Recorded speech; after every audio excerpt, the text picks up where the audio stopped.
நீதிபதிகளாக வரக்கூடியவர்களாக சிலரை பயிற்றுவிப்பார்கள். அதற்கு முனிவர்கள் குருக்கள் இருந்தார்கள். அப்படியான ஒரு அமைப்பு இருந்தது. அடுத்தது ஞானம் கற்பது, இறை ஞானம் கற்பது. அது ஒவ்வொரு சமயத்தவருக்கும் அந்தந்த இறை ஞானங்களை கற்றுக் கொடுப்பார்கள். இது இஸ்லாமிய முறையிலும் கற்கின்ற ஒரு உஸ்தாத் சீடர் என்ற அமைப்பில், அதாவது மாணவர்கள் என்ற அமைப்பிலே இருந்து வந்திருக்கிறது.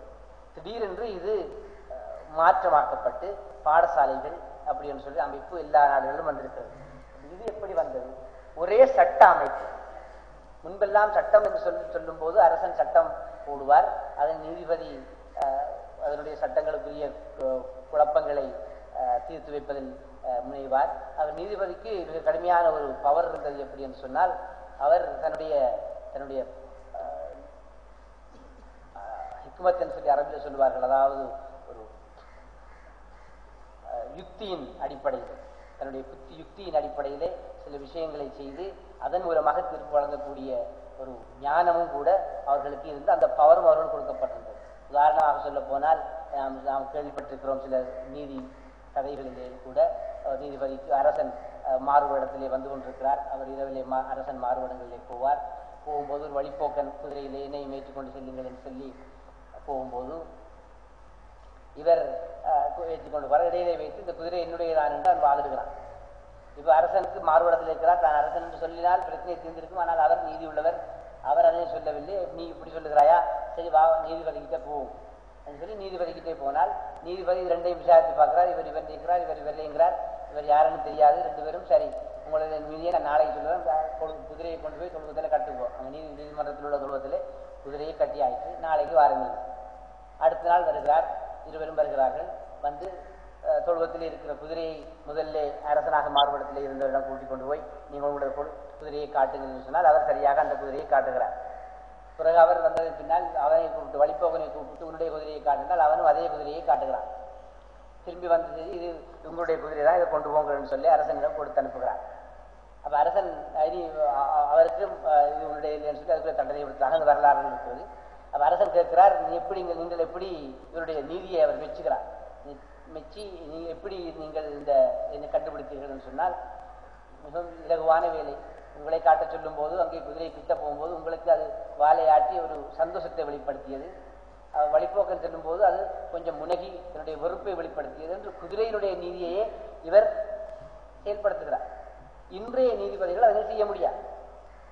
இன்று ஒரு வழக்காடு என்று சொல் வந்தால், இன்றைய காலகட்டத்திலே இரண்டு வழக்காளுக்கும் எதிர்த்தரப்புக்கும் இடையிலே ஒரு சட்ட லாயர்ஸ், வழக்கறிஞர்கள் என்று இருவரை நியமிக்க வேண்டும். அந்த சட்ட வழக்கறிஞர்கள் தான் இவருடைய விஷயத்தை எடுத்து நீதிபதிக்கு எடுத்து சொல்ல வேண்டும். இடையிலே ஒரு வழக்கறிஞர்கள் என்ற ஒரு சிஸ்டம் வந்துவிட்டது. இப்ப இவர்கள் வாதாடுவார்கள், இவர் செய்தது அவருடையதான் அல்லது அவருடைய வழக்கை நீதி என்று வாதாடுவார், இவர் அதுக்கு எதிர்த்தரப்பு வாதாடுவார்.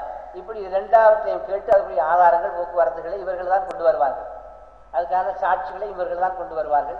எல்லாவற்றையும் இவர்களே செய்து முடித்துவிட்டு கடைசியில் நீதிபதியிடம் ஒப்படைப்பார்கள்.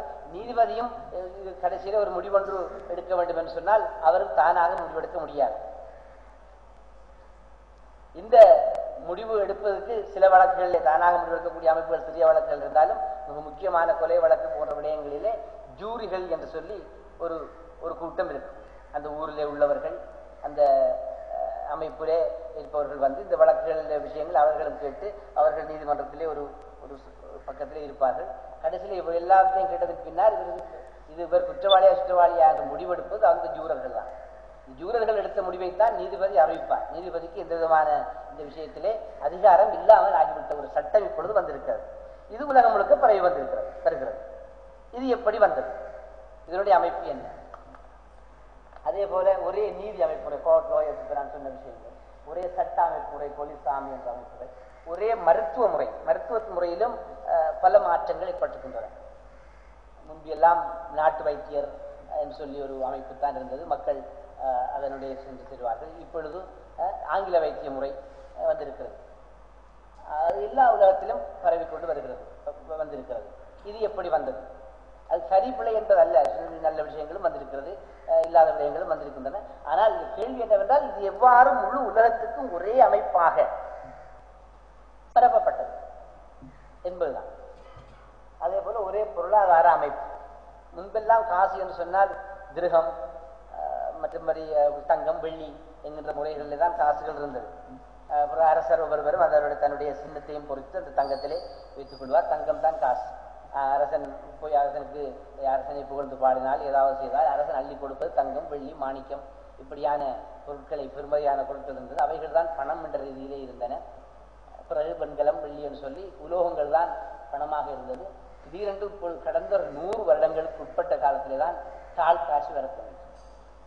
தாள், வெறும் தாள் இப்பொழுது பணமாக பொருளாக ஆக்கப்பட்டிருக்கிறது. நாமும் இப்பொழுது பாதித்துக் கொண்டிருக்கிறோம். பொருளை கையை விட காசு தான் இருக்கும். ஏன் எங்களுக்கு லேசா இருக்கும், தங்கத்தை விட லேசி என்கிற ஒரு அமைப்பிலே எங்களுக்கு நாங்கள் பாதித்துக் கொண்டிருக்கிறோம். இருந்தாலும் தாள் எப்படி வந்தது என்கிற வரலாற்றை கிண்டி பார்க்கும்போது ஆச்சரியமே இருக்கிறது. இப்படியாக ஒவ்வொன்றையும் எவ்வாறு சாத்தியம், முழு உலகத்திற்கும் இது இப்படி ஒரு பொதுப்படையான ஒரு அமைப்பு வருவது எவ்வாறு சாத்தியமாயிருக்கிறது என்பதுதான் கேள்வி. இது ஒரு சதித்திட்டத்தின் விளைவு என்பதுதான் இதனை கிண்டிக் கொண்டும் இதனை ஆராய்ச்சி செய்து கொண்டு போகிறவருடைய முடிவு. ஒரு மிகப்பெரிய சதித்திட்டத்தின் விளைவாகத்தான் இந்த சின்ன சின்ன விடயங்கள் கூட வந்திருக்கிறது என்பதுதான் இதனுடைய விளைவு. இதனை நாம் சரியாக விளங்கிக் கொள்ள வேண்டும் என்றால் இதனை மிகவும் பண்டைய காலத்தோடு தொடர்படுத்தி கொண்டு செல்ல வேண்டும். நிறைய விடயங்கள் நமக்கு தெரியாமல் மறைக்கப்பட்டிருக்கின்றன. நிறைய ஆவணங்கள் மறைக்கப்பட்டிருக்கின்றன. நிறைய வரலாறுகள் மறைக்கப்பட்டிருக்கின்றன. இந்த வரலாற்று விடயங்களை எல்லாம் நாங்கள் சரியாக விளங்கிக் கொண்டால்தான் இந்த விஷயங்களை எடுத்து சொல்லும் போது இப்படியும் இருக்கு, எடுத்து சொல்லும் போது இப்படியும் இருக்கும், இப்படியும் இருக்கும், சரிதான், இந்த விஷயம் இப்படித்தான் என்று அந்த கண்ணோட்டம் மாறும். அதே போல நடைமுறை நிகழ்வுகள், இன்றைய ஊடகங்கள் எங்களுக்கு செய்கின்ற ஏமாற்றுகள். நாங்கள் ஊடகங்களை கடுமையாக நம்பிக்கொண்டிருக்கிறோம். ஊடகங்கள் சில வேளை எங்களுக்கு சலிப்பு வர போய் சொல்கிறான் அப்படின்றாங்க. இருந்தாலும் அது எப்படிப்பட்ட முறையிலே மக்களுடைய மனதிலே, உள்ளத்திலே நச்சுக்களை பரப்புகின்றன என்கின்ற ஒரு கண்ணோட்டம் எங்களுக்கு தேவை. மிகவும் பயங்கரமான ஒரு இப்பொழுது அதுக்கு பெயர் வைத்திருக்கிறார்கள் மைண்ட் கொலனைசேஷன் சொல்லி. அதாவது எங்களுடைய உள்ளத்தை கொலனைஸ் பண்ணுகிறார்கள், ஆட்சி செய்கிறார்கள். அது மிகவும் பாரதூரமான ஒரு தாக்கத்தை ஏற்படுத்துறதுக்கு நமக்கு தெரியாமல் இருக்கிறது. இப்படியான விஷயங்களை நாம் விளங்கிக் கொள்ள வேண்டியிருக்கிறது. இதுல எல்லாவற்றையும் சொல்வதற்கு நேரம் போதாது. எனவே அந்த பண்டைய வரலாறுகளும், முக்கியமாக யூத வரலாறுகளையும் மறைக்கப்பட்ட வரலாறுகளையும் சொல்லி நான் இதனை முடித்துக் கொள்கிறேன். இன்ஷா அல்லாஹ் இதை போன்ற விடயங்களை இன்னும் வரக்கூடிய காலங்களிலே நாங்கள் கொஞ்சம் கொஞ்சமாக வெளியிலே சொல்லலாம் என்ற ஒரு நினைத்திருக்கிறது. இன்ஷா அல்லாஹ் தஆலா அதை செய்ய வேண்டும். இங்கே பண்டைய வரலாறுகளிலே எடுத்து நாங்கள் இதனை கிண்டி எடுக்க போவது, இந்த யூதர்கள் எவ்வாறு இதனுடைய சதித்திட்டங்களை செய்திருக்கிறார்கள், செய்ய முயற்சிக்கிறார்கள் என்று சொன்னால் இது ஒரு 100 வருடத்துக்கு முன்னர் ஆரம்பிக்கப்பட்ட விஷயமாக இல்லை. இதுதான் மிகப்பெரிய ஆச்சரியம். நமக்கு தெரிந்ததெல்லாம் ஒரு 100 வருடமாக நடக்கிற விஷயங்களை பற்றி தான் நான் இப்பொழுது சொன்னேன். அரசியல், பொருளாதாரம், சட்டம், நீதி, கல்வி என்று சொல்லி மாற்றம் நடந்திருக்கிறது. ஆனால் இந்த சதியினுடைய அமைப்பு இன்று நேற்று துவங்கியது அல்ல. அவர்களுடைய வரலாற்றிலேயே, யூதர்களுடைய வரலாற்றிலே இரகசியமாக வைக்கப்பட்ட விடயங்களிலேயே இவர்கள் போய் கிண்டியிருக்கிறார்கள். ரகசியமான விடயங்களை வெளிக்கொண்டிருக்கிறார்கள். சில யூதர்களுக்கு பணம் கொடுத்து அவர்களை ரகசிய ஆவணங்களை எடுத்திருக்கிறார்கள். எடுத்து வெளியிலே பார்க்கும்போது இது நாம் சமய நம்பிக்கையாக எடுத்துக்கொண்ட விஷயம் உண்மையான ஒரு நிதர்சனமான உண்மையாக வெளிவந்திருக்கிறது. எங்களுக்கு சுலைமான் நபியினுடைய ஆட்சி காலம், அவர்களுடைய ஆட்சி காலத்திலே ஷைத்தான்கள் உதவியினுடன் அல்லாஹ் சுப்ஹானஹு வ தஆலா மஸ்ஜித் அக்ஸாவை கட்டச் சொன்னது, ஷைத்தான்கள் உதவி செய்தது என்கின்ற வரலாறுகள் எங்களுக்கு தெரியும். எங்களுக்கு அது ஒரு நம்பிக்கை. எங்களுக்கு எந்த விதமான ஆதாரம் கிடையாது. குர்ஆன் ஹதீஸுடைய ஆதாரங்களை நாங்கள் வைத்திருக்கிறோம். எங்களுக்கு இந்த உலக புதிய அமைப்பிலே உள்ள ஆதாரங்கள் கிடையாது. ஆனால் உண்மையிலே இப்படியான இன்றைய காலகட்ட ஆவணங்களும் ஆதாரங்களும் இருக்கின்றன என்பதுதான் இங்கே முக்கியமான விஷயம். குர்ஆன் ஹதீஸ் அதனுடைய உண்மையை எடுத்துச் சொல்கிறது. நாங்கள் அதனை ஏற்றுக்கொள்கிறோம், அதிலே பிரச்சனை இல்லை. ஆனால் இன்னொரு பக்கத்திலே நாங்கள் இதனை பார்க்கும் போது இப்படியான சில கேள்விகள் வருகிறது. சுலைமான் நபியுடைய காலம், அதற்கு பின்னர் சுலைமான் நபியுடைய காலத்தை நாங்கள் பார்த்தால் அவர்கள் ஷைத்தான்கள், அதாவது ஜின்கள் அவர்களுக்கு வழிபட்டு மஸ்ஜித் அக்ஸாவை கட்டினார்கள். அல்லாஹ் தஆலா அவர்களுக்கு ஜின்களையும் கூட வசப்படுத்தி கொடுத்திருந்தார். அப்பொழுது அவர்கள் அதனை கட்டி கொண்டிருக்கும் போது ஒரு காலகட்டத்திலே அவர்கள் மரணித்து விட்டார்கள். இடையிலேயே மரணித்து விட்டார்கள். மரணித்ததன் பின்னால் தான் ஒரு ஜின் அதனை கண்டு இவர் மரணித்து விட்டார் என்ற செய்தி வெளியாக இருக்கிறது என்ற சம்பவம் வரைக்கும் எங்களுக்கு சமய ரீதியாக தெரியும். அதற்கு பின்னர் என்ன நடந்தது? அதுக்கு பின்னர் சுலைமான் நபிக்கு பின்னதாக அடுத்தது ஆட்சி யார்? அதுக்கு பின்னர் 4000 வருட வரலாறு இருக்கிறது.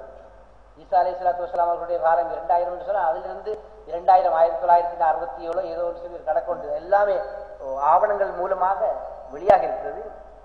சொன்னால் ஆச்சரியம், அப்பொழுது அந்த யூதர்களுடைய அந்த ஆவணத்திலே எழுதப்பட்டிருக்கிறது, இவர்கள் ஷைத்தான்கள் இவர்களுக்கு கட்டுப்பட வேண்டிய நிலைமைக்கு ஆளாகி இருக்கிறார்கள். அல்லாஹ்வுடைய நாட்டம் அப்படி. அவர்கள் இருந்து இவைகளை எல்லாம் செய்யும் போதும் சுலைமான் நபி மீது மிக கடுமையாக கோபம் கொண்டிருந்தார். கட்டுப்பட்டு செய்யத்தான் வேண்டும், சுலைமான் நபி கட்டளையிட்டா செய்தான் ஆக வேண்டும், அவருடைய அமைப்பு அப்படி.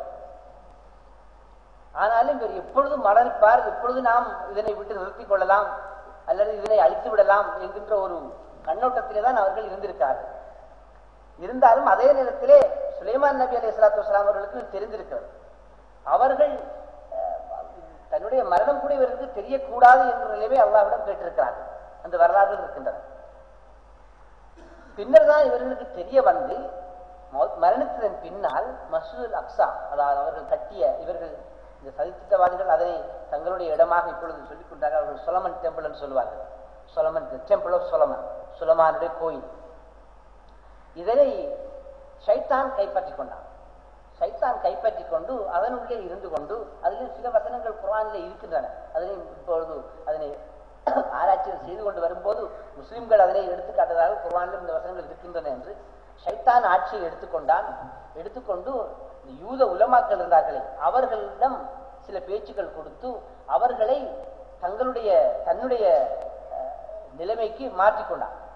நீங்கள் இதனை தௌராத்தை எடுத்து ஒரு பின்பக்கம் போட்டுக் கொள்ளுங்கள், இதற்கு தேவையில்லை, நீங்கள் என்னை பின்பற்றுங்கள். சுலைமான் நபியும் என்னைத்தான் பின்பற்றினார், சூனியங்கள் எல்லாம்